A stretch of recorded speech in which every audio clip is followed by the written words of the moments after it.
হঠাৎ মায়ের চিৎকারে রান্নাঘরে এসে দেখি পুরো রান্নাঘর ধোঁয়া ধোঁয়া হয়ে গেছে।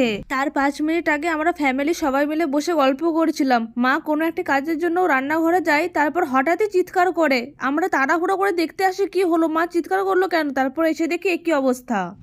তারপর রান্নাঘরে গিয়ে ভালো করে দেখলাম একটি কড়া পুরো কালো হয়ে গেছে আর একটি ডাবও কালো হয়ে গেছে। মাকে তারপর জিজ্ঞাসা করলাম এটি কি করে হলো। মা বললো এখানে দুধ গরম করতে দিয়েছিলাম আর তো মনেই থাকেনি দুধ যে বসিয়েছি, আর আমি চলে গেছি গল্প করার জন্য, মাথা থেকে পুরো বেরিয়ে গিয়েছিল যে দুধ গরম করতে দিয়েছিলাম।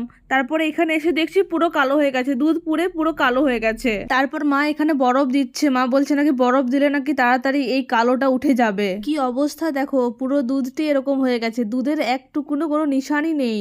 এই যে তারপর মা চেষ্টা করছে এই কালোটিকে তোলার, আর এখানে যা গন্ধ ছিল না, প্রচুর অদ্ভুত রকম একটা গন্ধ ছিল, আমরা নিঃশ্বাস নিতে পারছিলাম না ঠিক করে, নাক চাপা দিয়ে রাখতে হচ্ছিল সব সময়। তারপর এখানে মা একটি ছুরির সাহায্যে ওই কালো স্তরটি তোলার চেষ্টা করছে। এই কালো স্তরটি কোনোভাবেই ছাড়ানো যাচ্ছিল না। কেমন ভাবে ছাড়ানো যাবে তোমরা জানলে একটু কমেন্টে জানাবে। এত কষ্ট করার পর এইটুকুই ছাড়াতে পেরেছি আমরা, এর থেকে বেশি ছাড়াতে পারিনি। যারা জানো অবশ্যই কমেন্টে জানাবে কেমন ভাবে এটি পরিষ্কার করতে হবে।